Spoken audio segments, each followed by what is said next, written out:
if we're talking about these customs and the defaults and the norms that make up our family culture, a lot of them are based around how we cope with our stress. As a young mother, I experienced a paradigm shift that transformed how I saw education and ultimately the world around me. I started this podcast, The Luminous Mind, to connect with and learn from people who are disrupting the status quo in how they learn, educate, and live in the world around them. Prepare for a paradigm shift. Light a candle, light your world.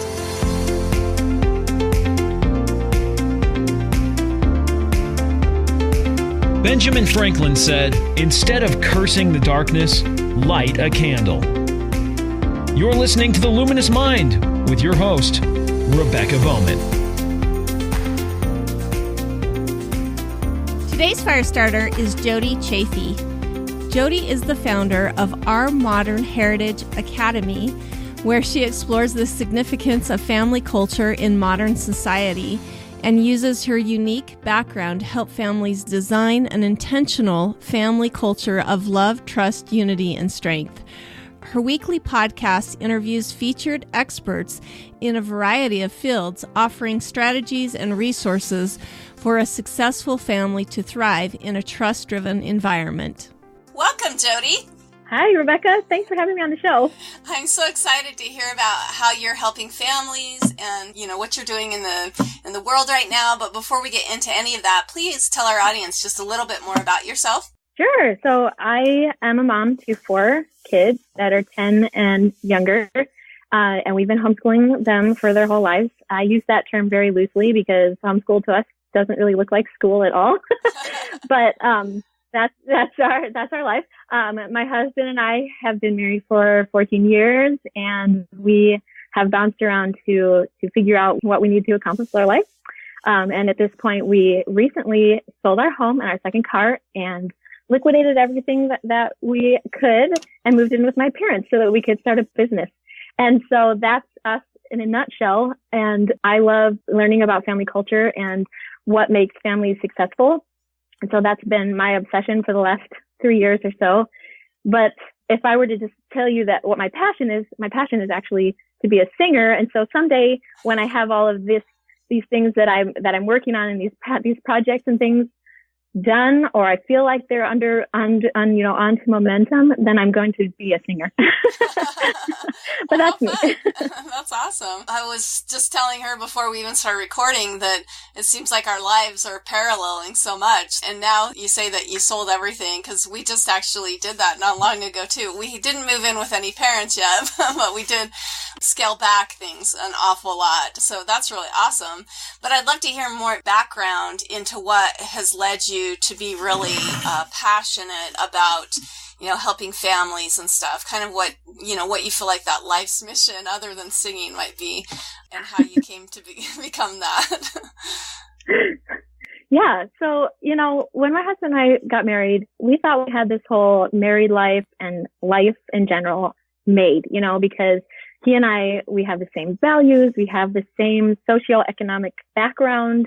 We're best friends, so it was just like, wow, we've got this whole marriage thing in the bag. Like, we're going to be so happy for the rest of our lives, and we're in love, and everything is great, right? But soon after we got married, we started to run into stumbling blocks with direction we wanted to go with life in general, because, we were told all our life that if we just go to school and we get good grades and we get into a good college and we continue to get good grades and we make the right kind of networking connections and things like that, then a job would be waiting for us and success is in the bag, right? But that did not happen for us. And we really hit some really heavy hurdles with trying to figure out our livelihood and our sense of self-worth in a way. We ended up moving to Northern Virginia, which was like, sometimes we go back and forth thinking that was the biggest mistake of our lives. And sometimes thinking, well, if that didn't happen, we wouldn't have made some certain progress and things like that. But Northern Virginia around Washington, D.C. is like one of the most expensive areas of the nation. And we were students and we were growing our family. And then we were encountering these kinds of hurdles where we didn't know what the future was really going to hold for us. My husband was working in downtown D.C. He was kind of underemployed because he was still working on his graduate degree. but then he got the graduate degree. And so basically he felt like, well, aren't I entitled to, promotion or, things like that. But it was going to require more education for him to climb that corporate ladder. And it was something that he just felt like that was too much to sacrifice because he was already spending all day at work. I don't know if you've ever been to DC, Rebecca, but it's it's a 2-hour commute to get 25 miles. Yeah. And so he was already, spending all this time on commuting and taking graduate school classes. And then his boss was like, yeah, you can move up in the company. You just need to get a law degree now. It was kind of interesting to him, but at the same time, that was going to be how many more years that he was going to be spending all day at work and evenings at school, and then never being present at home. So he just the cost of school. I mean, how many times do we go to school and we spend, hundreds of thousands of dollars and the cost is never recouped? So, my goodness. Exactly. Okay, sorry, didn't mean to butt in. But. Exactly. It's the opportunity cost. It just wasn't worth it. You're right. And so he graduated with his graduate degree around the time of the recession. And so when he started looking for other jobs, nothing was there. And he wasn't getting any kind of responses. And so, thankfully, a friend of his stepped up and said, hey, I've got this other job. It's commission based, but you can make a lot of money within a certain amount of time or whatever. And it was one of those jobs that required a lot of investment of time and money. And at first he was making a lot, but he was spending a lot of time, again, away from home and getting those hours in and those jobs in and stuff. And he didn't have any time to develop himself. So again, we were just kind of like, wait, where's this heading?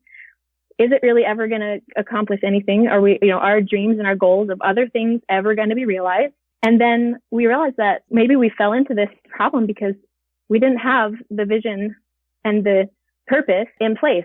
Maybe we were a little bit too flaky about it. And so it wasn't that we got casual about the direction that we wanted to go as a family. We only really had like one option. It was either quit and start over or just keep trying to establish at least a little bit of security.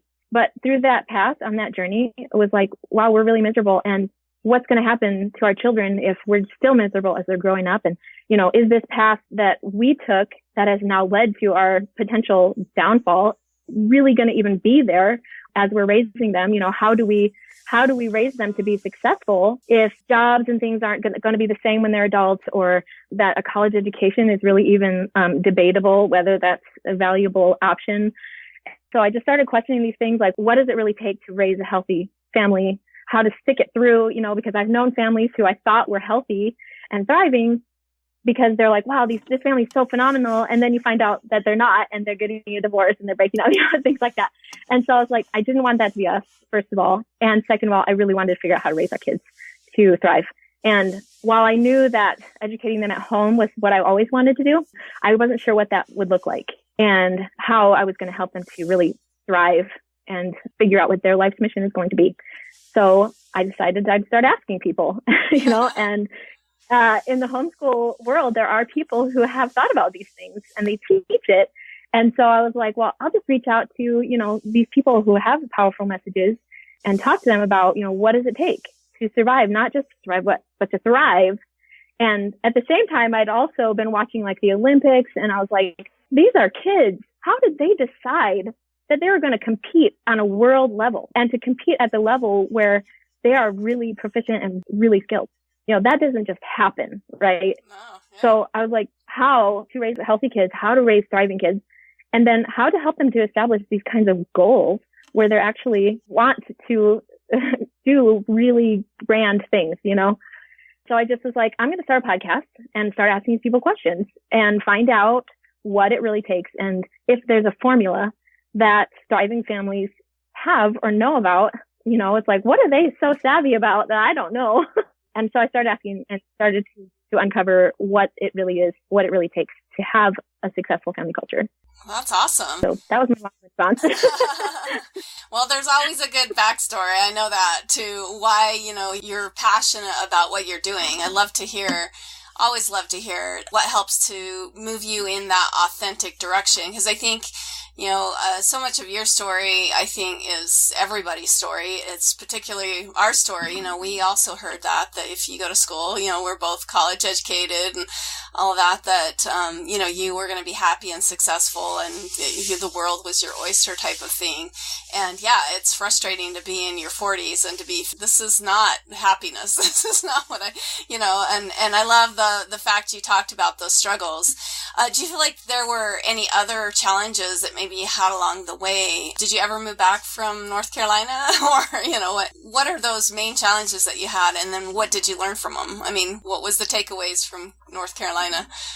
That was a really isolating time because of the struggles with figuring out our finances and raising our kids. And we were alone. We didn't have family out there or anything. That was a really big deal. But what I learned from it is that nobody is going to just hand you the life you want. Nobody is going to even rescue you. I mean, I had a community because we would go to church every week and things like that. I may have tried connecting with homeschool families, but anyways, that was a while ago. But it was like, even in our community, they didn't have any idea what we were going through. I mean, my husband would try to be like, hey, I'm looking for a job. And he would ask people like, hey, if you hear anything, I really would love to hear about it, or, things like that. As much as we would try to make friends or we would try to network and things like that, nothing was ever reciprocated. And so we were just deeply isolated and going through the mental health things that we went through as a result of the grief that we were experiencing and things like that. And that was a time where it was just, if we can't figure out how to get out of this funk ourselves, nobody else is going to hand us the secret formula, which sounds kind of discouraging. But at the same time, like, I decided that I was going to self and figure out those things myself and start asking, what it is that I needed in order to recover from this.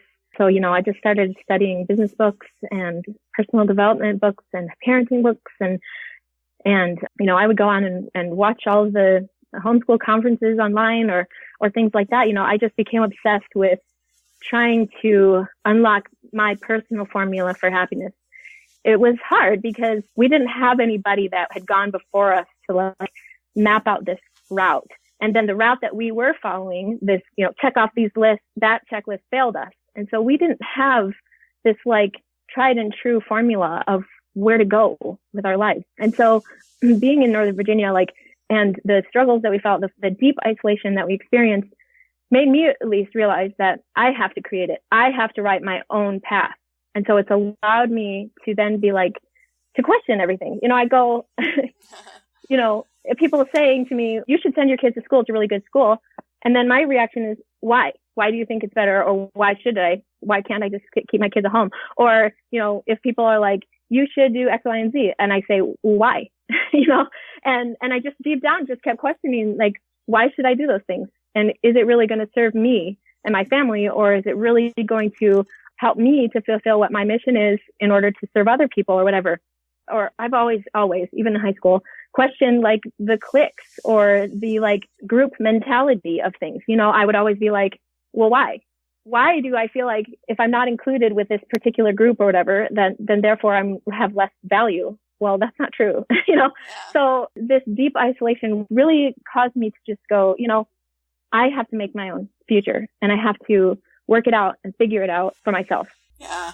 Well, and I love all of that because I think that's what challenge does for us, right? It makes us start asking some questions, some really hard, deep questions that maybe if we wouldn't have the struggle and the challenge, we would have never gotten to that.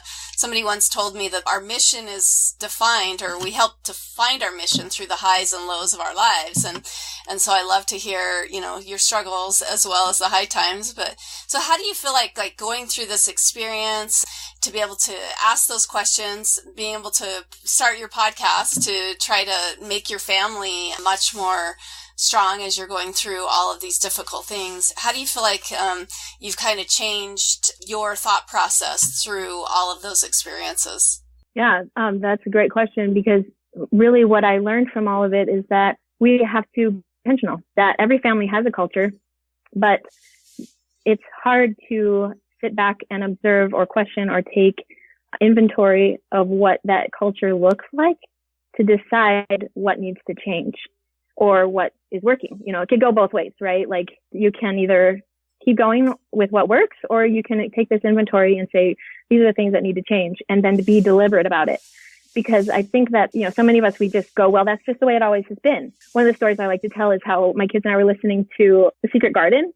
And there's this great story in there where, you know, Mary shows up in this mansion and she expects her servant to dress her, right? Because her entire childhood, she'd been dressed by her ayah, you know, and then this maid is like, well, why would they do that? And she's like, I don't know. They just said, it's just the custom. It's just the custom. That was always their response for why they did things, even though they didn't understand why. And they would just say, it's just a custom. Well, I think that we get casual about our culture by saying, well, that's just the custom, or that's just the way things have always been, or that's just the precedent that had been set at some point, and then nobody questions it going forward. And so when we come together as a family, we have to be intentional about what we value and where we want to go as a family. So here's another story that I like to share, is that one of the things that helped me to learn about what family culture is I was a missionary, my church in Hawaii, and there's a lot of cultures there, right? And there's a lot of families, and there's a lot of new couples who go to school there at Brigham Young University, Hawaii. And so I was serving there, and we happened to have a meal appointment with this couple who were from different countries. And as soon as we walked in the house, there was like super tension. It was like they were having a lover spat, like big time. And, you know, I'd never been married. I didn't know what that was all about, but I was just like, how can I help you? The ironic thing too is that my companion and I were also from those two countries that this couple was from. So that was kind of fun. So their conflict was exactly that they were from different cultures, and they had been to something where they were told that intercultural marriages are discouraged, that they're bound to fail. And so they were upset about hearing that message, but also they were upset because they were butting heads about their cultural background. And I was like, I don't know what to do. Maybe just families are forever. And then I just like, you know, my companion just like ran. We're just like, I'm sorry, goodbye. You know, I don't know. It was the hardest thing to like, I didn't know what to do. And then I'm walking away from it going, oh my goodness, what happens if I meet and marry somebody that's from a different country? But then it occurred to me, we could have completely the same background, but because we're families, we have a different culture. And then I was like, oh my gosh, just being a man and a woman, you have different culture, you know? And so I was kind of freaked out because I was just like, how do you do that? How do you make that work? There's a senior couple there, and he was from Tonga and she's American. And I was just like, okay, how have you guys had this like, you know, decades long marriage and made this work? And I loved asking him that because it was like being in the visitor center, you know, we're always sitting up there waiting for guests and stuff like that. And so when there were no visitors, I just was like, I asked the elder, you know, how do you do this? He had this thick, gravelly voice with his Tongan accent, you know, and he got real serious and he slapped his hand. He's like, you forget about where you come from and you adopt the church culture as your new family culture. And I was like, oh, what? You know, it just like, my head just like exploded because I was thinking about in our church, you know, there are a lot of systems in place to strengthen families. You know, we encourage family meetings and family home evenings and reading the scriptures together and, you know, doing all these things. And so it was like, oh, I get it. You know, those are the systems that you need to come together and agree that you're going to do as a family, because you just have to adopt or agree that you have the same values at the beginning, or forget about the values where you come from, maybe, and which was hard for me to hear and feel like, wow, he's from Tonga, which is like a very rich cultural heritage and just a beautiful people. And on one hand, he doesn't completely abandon it because, you know, that's part of his heritage and his children's heritage going forward. But as far as like principles and values and practices go, he was basically saying you have to come together and agree on what that looks like for your family and be intentional about it. Because if you just expect to just be able to go, well, love each other, so now coast through and everything's going to be okay. Well, at some point you're going to hit roadblocks. You're going to hit, you know, conflicts. You're going to hit these things that are like detours on your trip to navigate your family, right? And so you have to figure out, so you have a strategy in place to not only agree what your values are, but also have vision of where you're going and what you're going to do when you hit those roadblocks, how to cope with those. Yeah. Very powerful. Yeah. As you were talking, I was just thinking about, when I was growing up, divorce was you just never heard about couples just stayed together because that's what you did. Nobody really built a family culture. It wasn't really important. You know what I mean? Like you married that person and you stuck with them no matter what. But nowadays, I think, especially as we're coming into that, you have a lot of kids that don't even want to get married because the family culture was so bad that they don't want anything to do with it. And then you have a lot of people that are asking, why? Why stay together if we're not happy and, if we make the kids miserable and all that kind of stuff. So how do you feel like your message is a little bit more disruptive to the industry? I mean, we hear a lot about family podcasts that help to, I'm thinking of a couple different ones that I know of, like Focus on the Family or things like that talk about, developing that family culture. But how do you feel like you're being a little bit more disruptive in that scheme, and what are your unique ideas involved in that? I feel like I've pulled together a formula for what it takes to be deliberate. Family culture is like navigation, right? Even Stephen Covey talks about in the beginning of his book, 7 Habits of Highly Effective Families. He talks about how even on a flight, you're going to be off course 90% of the time. Yeah. But you have to just keep correcting your course. You need to have this course correction all the time. But it starts with having a destination, okay? But even before that, you've got to figure out what your vehicle is. He talks about a passenger jet or something. And what I relate that to is, understanding what your family culture is the beginning. Because family culture is the vehicle that's going to carry your family. And so it's like, what does that look like? What do you identify as?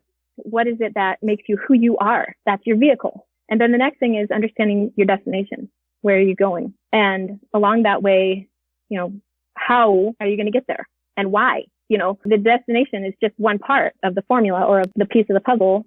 You have to know where you're going, but then you got to understand, why is it important to get to that destination? If we have this vision, our destination, our mission, our goal someday is to arrive where all of our kids are sitting down to a family Christmas dinner and everybody's happy. Everybody loves each other, right? That's the ultimate destination. But then you got to think, okay, but why? And how are we going to get there? We need a vision of what that really looks like and what that really feels like. And then you also need to know where your true north is as you're navigating, because things are going to come up and try to buffet you away from your destination. And if you don't know where your true north is, then you're going to start going, I don't know what I'm doing. Wait, my kid just did something really horrible. I need to punish them now. Is that really aligned with your values to just slam your kid and make them feel really bad and shame them? Why not? Because that's their punishment. They need to feel what they've done. Okay, but if you really know what your values are, when you put your real values in place, you go, okay, our destination is to be a happy family someday, 20 years in the future, and we can all sit down to a Christmas dinner and be happy. If I completely alienate that kid and shame him and feel like junk because he did something really stupid, is that working us towards that goal? Maybe not. Okay, so what's the solution? Well, if you don't have your values in place to know how to deal with that question, then you're going to just respond out of impulse, or you're going to be reactive rather than proactive. So having those values in place allows you to be intentional. So keeping this example of the kid did something stupid. Well, my ultimate vision and our value is connection over punishment. Then I'm going to deliberately connect with that child to work through whatever it is that they did and help them and mentor them and teach them to learn a lesson rather than just punishing them and shaming them. Oh, that's great. Because there's a lot of things that people value, right? If my core value was to be healthy, then as a family, if we're going, okay, we want to go out to dinner, then nobody is going to be like, well, I want this or I want that. Well, we're going, well, remember what our core value is. So let's go somewhere we can all pick something that's generally healthy.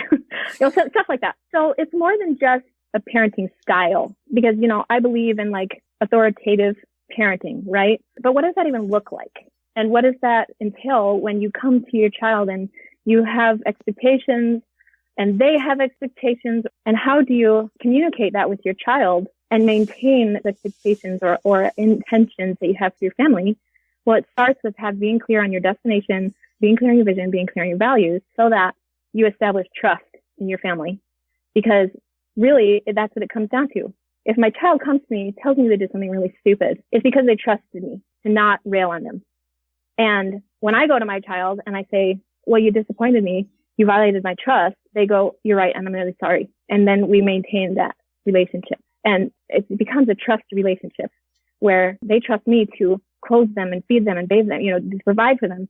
I trust them to be able to learn and develop responsibility and skills and to answer when I'm like, hey, I asked you to do this thing and I trusted you to do it. So there's like this reciprocal trust relationship thing going on, more than just, well, I need to be an authoritarian parent. Therefore, it always comes back to connection and trust.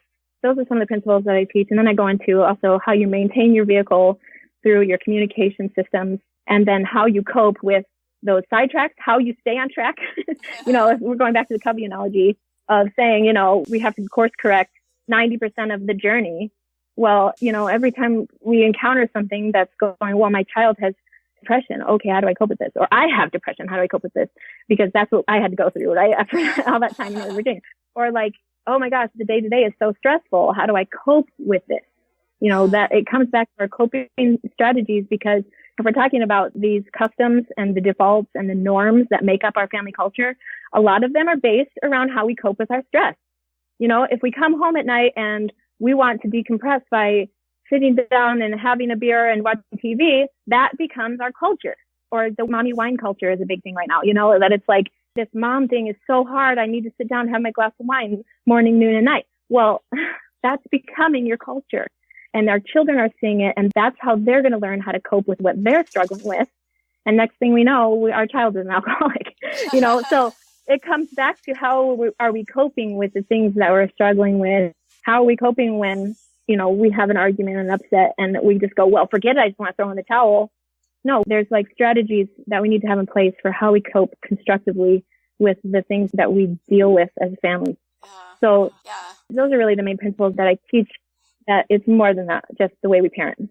Oh, well, and I was thinking, family structure is so multifaceted. I mean, you not only have your marriage, you have the beginning relationship, but then you have all of these tiny little, offspring that come from it, and then how you interact with your spouse, and then how that affects your interactions with your kids, and how your kids' interactions come into play in the marriage. I mean, it just goes back and forth of things. But I mean, exactly. I don't want you to give away all your formulas, but maybe give us just some key points of maybe that beginning message of basically how you build a family culture, maybe why you build a family culture, how you build a family culture, and what you can do to make it stronger. That's a great question. I mean, there's a lot, because every family has a culture, right? And so you just have to come together and habits, right? I mean, you were saying like every night if you come home. A lot of it comes from habits, because you have to evaluate and be able to recognize when those habits kick in.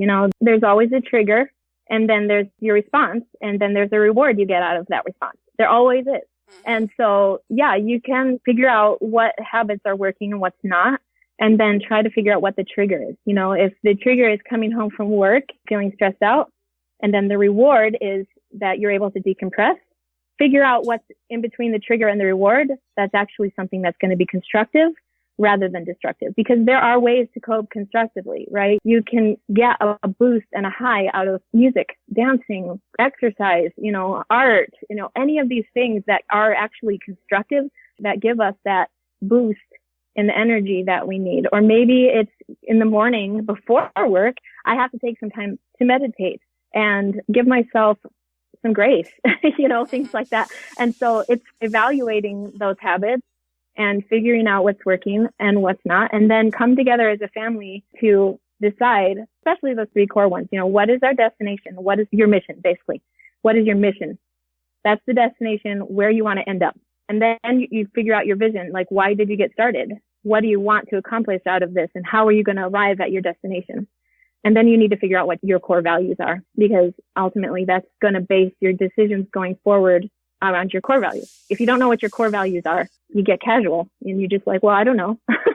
And what about, and then have this time that you plan to sit down regularly to discuss this stuff, because you need to have a communication system in place to figure out how to come together and decide what your collective values are and your vision and mission, more than just like your standards and rules, because I think that a lot of times we hear that, oh, well, we're going to establish these rules that our kids need to follow, right? Or we all have to follow these X, Y, and Z rules. But then they're going, well, why? Why? So that mom and dad can lord over us? Why? And so likes that. yeah, there's so much more to it. You can't just, it's not a boss and subordinate situation. If you look at it like that, then you are going to have a breach in that trust relationship that I mentioned. But parents need to look at it as mentor and mentee, and it's a stewardship. It's a role that we play in order to be a team, not just, well, I'm the boss, and so you do what I say. Kids are going to question that. That's their job. Like, they want to figure this stuff out. They want to understand and see integrity. If you say, do as I say, not as I do, or things like that, then that's what they're going to tap into. And that's what's going to become your culture, more than if you just tell them what to do or lord over them and say what they have to do.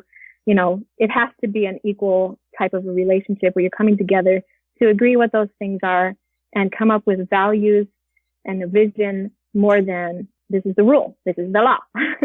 Stay by it and we'll be happy. Well, no, if people don't, everybody's not on board, then you're just going to create conflict. Well, do you have any suggestions, too, for families that are kind of halfway through it? Like my kids are half grown, and I've got some that are gone now. But I can see more and more, like you said, if there's not like this big why at the end, it's going to end up being a cat's in the cradle kind of thing, where you're always wanting to have that close relationship with your kids, but because you didn't put the work into it, in the interim of things, they're just off doing their own thing too, and basically living out those habits that you taught them. Do you have any, any strategies maybe for families that are halfway through it? Yeah, I think that's a good question, because you're right. Like, my parents, my siblings were all grown up and everybody's off doing their own thing and have completely different values. But my parents definitely want to have that relationship with all of us, and it really takes humility, I think, on the part of the parents to gather their children all together and just say, look, I want to have a good relationship with all of you. And in the past, maybe we haven't done everything the way we would have liked, but we're learning something new. And we want to be able to establish some routines that help us to strengthen our relationships, and then have a discussion about it. What does that look like? What are the experiences that you can have as a family that you want to have? We tried this in my family, actually, and I think it worked. We really came together and we were just like, okay, ultimately, we know that our parents are getting old or older, and, we need to figure out what we want our family to look like going forward. Well, basically, going forward, we're all just going to be doing our own thing.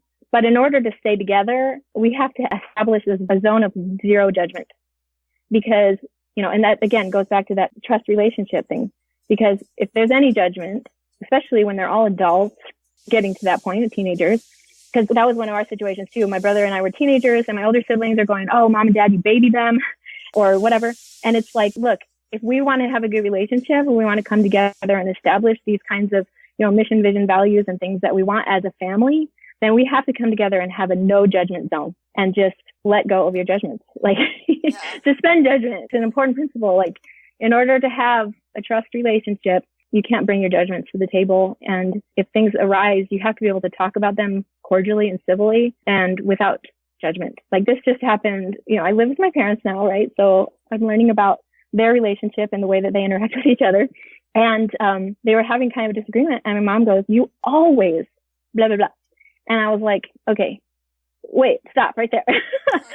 First of all, you said in a definitive thing, like always is like, you're saying you're never that gonna be able to change, he never doesn't do that. Yeah. Right. And besides that, you just passed a judgment that ends the conversation.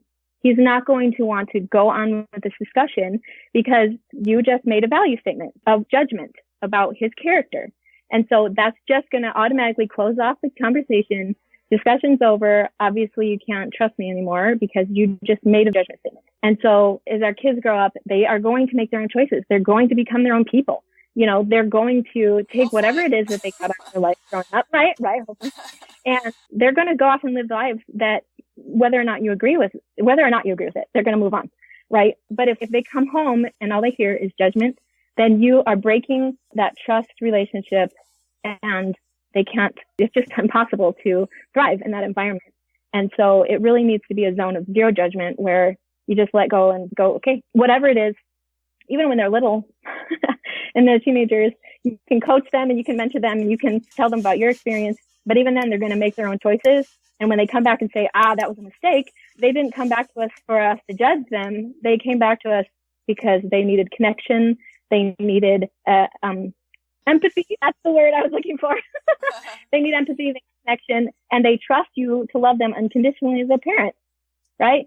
And so, and you have to say, I told you so, or things like that, right? Like they already know, especially if you have already been teaching them and coaching them and talking to them, and you've established your own modeling the behavior of the culture that you want, then they need to have a safe space where they can come back and say, I need connection, I need empathy, and mom and dad should be that foundation, right? And so that's really my advice about that. Just, it needs to be a no judgment zone, and just be like, okay, we're not going to do, we just want to be together. Yeah. And we know you guys all have your separate lives, and we just want to be able to come together and make this as pleasant as we can, or at least be able to talk about things that arise without judgment. Yeah, it's hard once those hurts are there, to break down those walls, for sure. I see that with older families all the time. And, my mom, she's in her 70s, and her sister still struggle to have, some kind of civility just because of all the garbage that went on before, but to come back with some humility and to do the non-judgment. I mean, it's so hard to set that precedence. And I think in your own family too, like, when I watch my kids and I look at things that they're doing that I'm like, I don't agree with that. So many times if I look in my own life, I can see where they're picking that up, from me, because a lot of what they learn is reflective of us, of the kind of people that we are. I'd love to hear more too, like about your podcast and how, you said you wanted to learn from other people of, how to develop these good family cultures. And we talked before we started recording that you're going through a whole rebranding process, but can you tell us a little bit more about what people can find when they, tap into those things? Yeah. So in the past, and you can still access all of the past episodes, I was really bent on talking to people who are kind of experts, or people who had achieved success because of their family culture. I have a friend of mine who was in the Olympics. He was an Olympic athlete in the Paralympics playing wheelchair basketball, and he had an amazing strategy for how his dad helped him shape his vision of his life. Those are amazing interviews. Those have really shaped my beliefs about what a successful family culture is. So all those interviews are incredibly valuable, and those people that I talked to, just some really amazing strategies that if your family culture is around health, I've interviewed health experts. I interviewed, if your family culture, you want to revolve it around having healthy family dinners or mealtime and things like that. I had a really good interview with someone from the Ellen Satter Institute. Or if your family culture is about, organization and decluttering and minimalism and things like that, I have some really good interviews with those kinds of people who have that expertise and experience and strategies. And so those kinds of discussions are going to be within my Facebook group going forward, where I'll be talking with those kinds of experts where they can share their strategies. On the podcast, I will be interviewing people who have gone through the same kind of journey as I have, where they decided to deliberately make a change, especially around starting a business, or that they recognize that path of, the checking off the boxes of going to school and getting good grades and getting a job didn't work, right? Or that they get there and they're miserable, and so they deliberately made a change. And so I want to talk more with those kinds of people who have made that change, why they made that kind of change, why it was so important, and why it was important as a family, and how it impacted their family going forward. Because that's what I learned from my experience is that I've been able to be a more deliberate parent and more deliberate in just taking care of myself. And I think that as I talk to these people, they're going to have ideas and strategies that they're going to share through their stories of how they've been able to accomplish those things. And so that's what, going forward, the podcast is going to be focusing more on people who have a story about making a decision to be more intentional and change their life, really, and adapt it more towards having a more deliberate outcome for their family rather than just sticking with the status quo, right? Like, that's what it comes down to, is like the status quo. At some point, you're going to go, why? Why am I living this way? Yeah. And so I want to be able to talk to people who have taken that leap of faith and decided that they were going to do something about, why they were feeling they were incomplete and how they were able to find that completeness. And so there's going to be some extra content within the Facebook group, again, like I mentioned, and just diving more into their stories. So I'm really interested in the stories. Well, and it will it'll still revolve around creating healthy family cultures, right? I mean, some of it will definitely be about your own personal journey, but your own personal journey of how to change that culture to make it a little bit more healthy. I think that's so key. Like I said, I mean, we grew up in a time when divorce wasn't an option, so people just, I mean, it's just stuck together just because. And now we're seeing where, you know, that is an option and people are going, okay, I don't even know how to, I mean, most of us were off to school. You know, we had no idea what was going on at home anyway. And then we were building our culture with our friends and stuff, but nobody really taught us that formula. And I think that's so key to having good relationships. You know, when I think about my life, all the things that I've been through, those relationships that I have developed are the most important ones. You know, I think that's the big why at the end of the day is like, don't they do surveys like that where, you know, on your deathbed, you know, what do you wish you would have done more? And the answer is always, I wish I would have spent more time with my family or developed those relationships more so than even the monetary success and all of those kinds of things. So it's such an important topic. Well, and then we see I'm just doing a bunch of whys of why this is so important to have good family structure. But, you know, we're talking about the economic gap, you know, and it's just widening. And part of that is because we still have families that break up actually have a lower economic scale, less opportunity for your children because of that.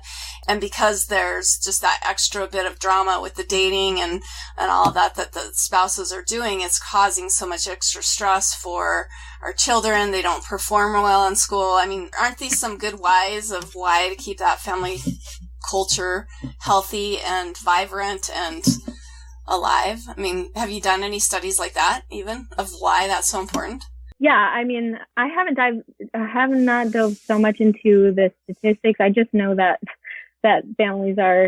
culture at large is more discouraging of families than it is encouraging. I mean, the you know, political scene, abortion, I mean, all these kinds of things. It's like the default is becoming, why do I need to have a family? But there's all those studies that demonstrate, you know, having a mom and a dad, your kids are going to be more resilient. Knowing where you come from and understanding your family history stories, your kids are going to be more resilient.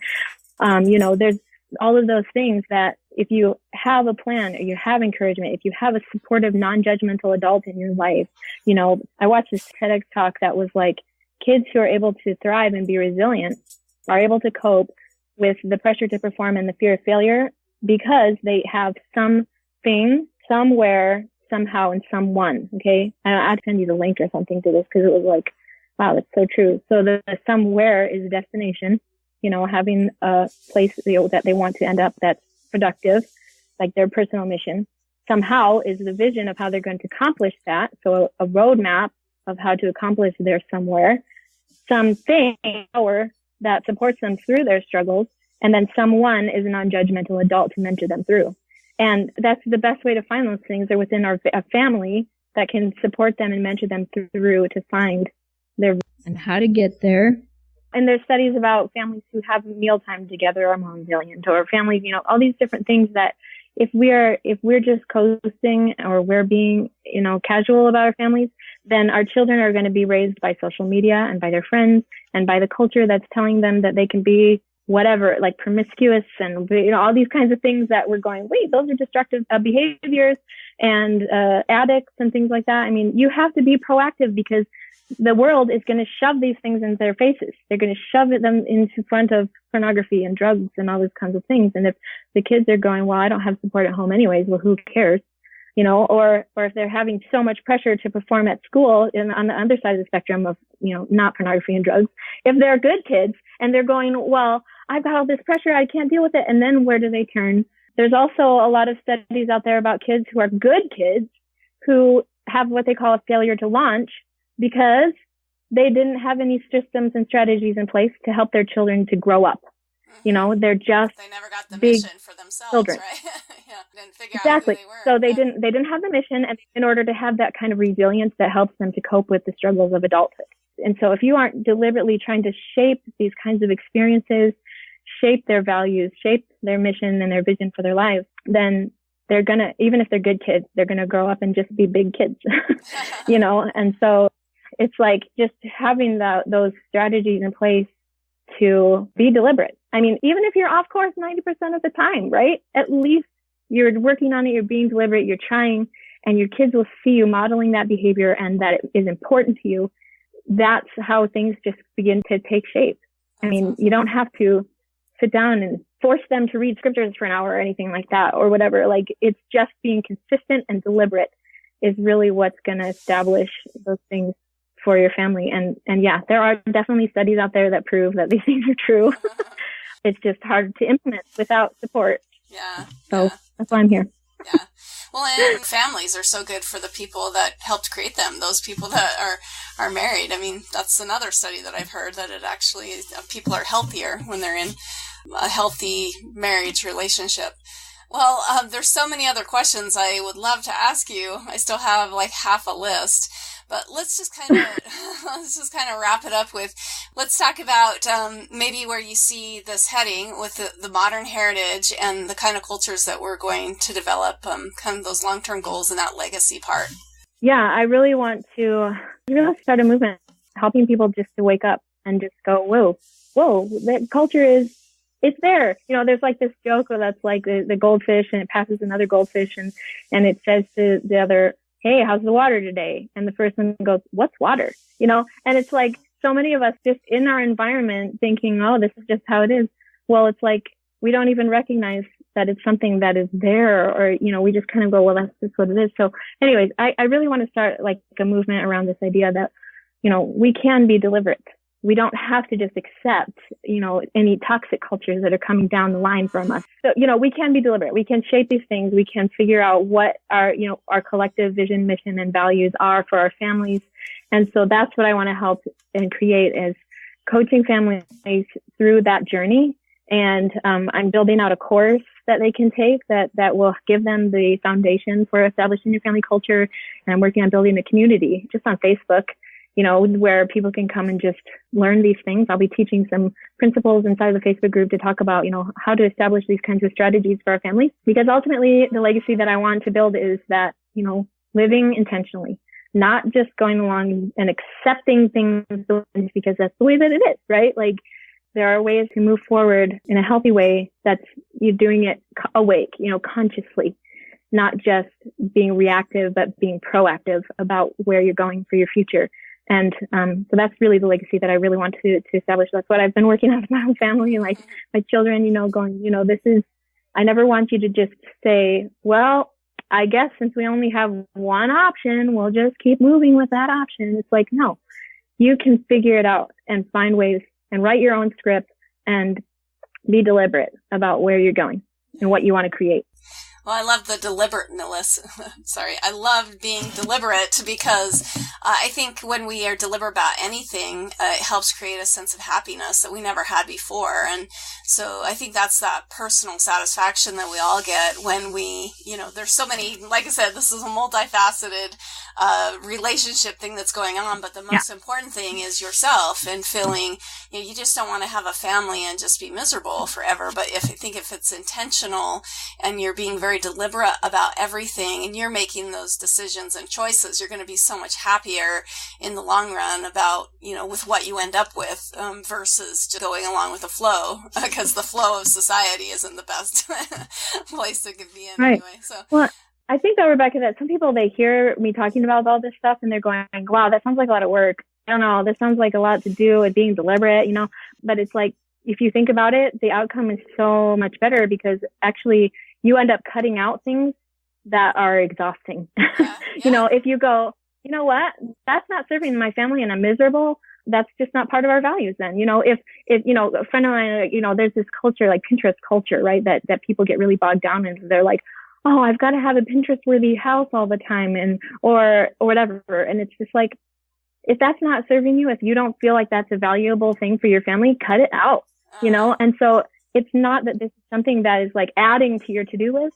It's something that's going, you know what, actually, our family does really well if we just sit in the living room and have family dinner or whatever. Or we all have crazy things going on in the evening. So we're just going to stop dealing with that and we're going to have breakfast or something, you know, whatever it is. Like, there's all these messages out there telling you this is what a happy family looks like. if you're X, Y, and Z and you appear a certain way. But if you look at that stuff and you're going, those things sound exhausting. I do not want to have stuff on the shelf every Christmas. Thank you very much. Then don't do it. I don't want to have to move a stupid thing around every night. Yeah, exactly. I love that. Well, and sometimes it does take a little bit of work, like you said, to figure out what it is what those core values are that you have. But once you have that and you can kind of pair those things off, like you said, it's so much easier because you're not playing a game, basically of being somebody that you're not, because what our society is telling us is very exhausting. And I think most of us feel that, right? We feel exhausted because we're trying to be all things to everybody and we can't. So I'd love to hear, I don't need to give my kids advantage food all the time. Yeah, exactly. Sorry, go ahead. Well, I'd love to hear your parting advice for our listeners, and then give us your contact information where they can find out more about building this healthy family culture. I guess my parting advice is, well, part of it is you do you. You have to figure out what you value and be proactive about it. Don't just sit there and go, well, it is what it is. If you're miserable, that's never going to serve you. So, be proactive and come together to have a non-judgmental discussion with the people in your family that you want to establish these changes with, and be able to talk about those things and be authentic about it. So that's my parting advice, I guess, is be authentic, be non-judgmental, be proactive. I love that. And you can find me at ourmodernheritage.com. And I'm also on Instagram and Facebook with the handle Family Culture Podcast. So that's where I post. That's awesome. Well, it's been so fun talking with you. Again, we've been talking with podcaster Jodi Chaffee. You can find her information at ourmodernheritage.com. She's also on Facebook, Instagram. I think that's where I found her, is on Instagram. And then YouTube. She's got some great content already out. It sounds like she's switching gears, becoming a little bit more niche down, which is awesome. We're going to be sure to link all that information that we discussed today on our website. But thank you so much, Jodi, for coming on and just talking to us about all of this. I've really enjoyed learning from you. Thank you. Thanks, Rebecca. I really had fun. Thank you for listening to The Luminous Mind. Music featured in this episode from Scott Holmes. To learn more about our podcast, check us out at theluminousmind.net.